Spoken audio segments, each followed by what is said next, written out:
Olá, eu sou Gisele Esteves, advogada do escritório Pinheiro e Esteves Advogados Associados. Está começando o Pinceladas Jurídicas.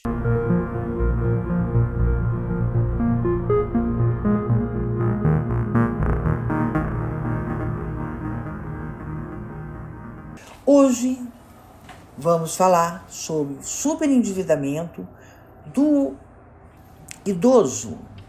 É um tema bastante interessante que você, mesmo que não seja idoso, você é jovem hoje, mas será o idoso de amanhã. O aposentado, quando pleiteia sua aposentadoria, há uma invasão de empresas ligadas aos bancos, aos quais, mesmo antes de ser enviada a carta de concessão do benefício para a residência do então beneficiário, essas empresas passam a mandar correspondências, telefonemas e, para aqueles que possuem e-mails, ofertam empréstimos ou consignados. Indaga-se: quem forneceu estes dados? Configura-se um desrespeito à privacidade do beneficiário previdenciário, o qual, por muitas vezes, se encontrando em dificuldades financeiras, acaba aceitando um empréstimo, até por via telefônica. E olha como é que eles estão também bem atrelados ao dia a dia, até por WhatsApp. E por muitas vezes, não é o próprio aposentado que aceitou, podendo ser um parente, um amigo. E quando se depara com desconto e com o número de parcelas até então omitidas e vai à procura de seus direitos, é convencido a efetuar outro empréstimo para quitar o anterior, o que não ocorre. E assim por diante temos o superendividamento, não sendo observado que os descontos do empréstimo ou empréstimos consignados não podem ultrapassar a 30% do benefício líquido recebido, ressalvados os descontos legais obrigatórios, observada ainda a ordem cronológica de celebração de contratos e o limite estabelecido. Mesmo sendo amparado pela Constituição Federal de 1988, o idoso necessita de uma norma legal, especificamente voltada às suas necessidades. São grupos de pessoas dotadas de fragilidades físicas, dificuldade de locomoção, coordenação motora mais lenta, ou até psíquica, como esquecimento, doenças mentais, entre outras, acrescentando-se a problemática do pouco ou quase nenhum estudo, o que dificulta o conhecimento dos próprios direitos. O superendividamento é o descontrole financeiro do devedor de boa-fé, que não consegue pagar as dívidas sem sacrifícios da própria sobrevivência. Entre as razões do seu surgimento está a ampla oferta de crédito, sem a devida educação financeira. O crédito consignado neste palco como modalidade de empréstimo, amplamente difundida entre os idosos, aposentados, pensionistas, em razão do endividamento da própria população. Preste atenção.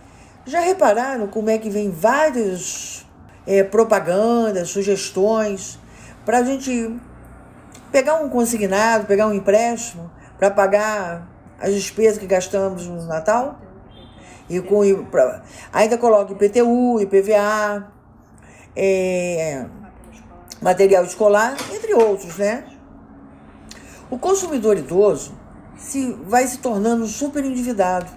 Está quase sempre imbuído do desejo de satisfazer carências imediatas, atender a pedidos familiares, ou ainda mal orientado pelas consignatárias, persuadidos até por vendedores abusivos. Contratam um empréstimo consignado e rapidamente são engolidos por uma turbilhão de consequências, por ele não imaginadas, que gradativamente dificultam o pagamento de suas contas. O processo de endividamento culminará na impossibilidade de quitação das dívidas, levando à aquisição de novos empréstimos para quitar os anteriores. Este modo contínuo coloca numa situação periclitante, sobretudo quando não mais dispõe de margem consignável para realizar novos empréstimos. embora persista a necessidade de renda extra, em razão das dívidas crescentes oriundas de parcelas cada vez mais altas. Eis o cenário da falência financeira do idoso. Ele que já não dispõe no auge de suas forças para recuperar os danos causados por este processo, se vê afetado gravemente os mais variados aspectos da sua própria vida. Diante da vulnerabilidade potencializada que caracteriza este consumidor, faz com que o endividamento crônico e excessivo a ele se apresente com feições ainda mais dramáticas. É uma insegurança jurídica. Antes nós tínhamos uma súmula do STJ, a súmula 603, que foi interpretada de forma equivocada por instâncias inferiores.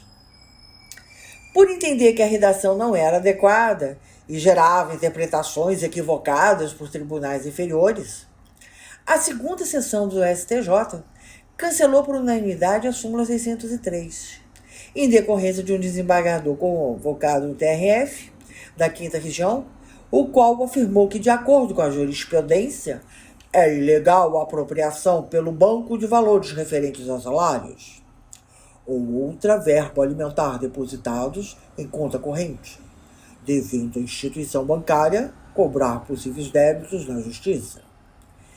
Tal entendimento que restou cristalizado a súmula 603, onde é vedado ao banco mutuamente reter, em qualquer extensão, os salários, vencimentos ou proventos de correntiça para de impedir o mútuo comum contraído, disse. Pois é, caro ouvinte, hoje falamos sobre o superendividamento do idoso. E assim, por hoje é só. Obrigada por ouvir nosso conteúdo. Nossos episódios saem todas segundas e quartas-feiras. Quer nos conhecer? Acesse nosso site e nossas redes sociais. Os links estão na descrição. Até o próximo episódio!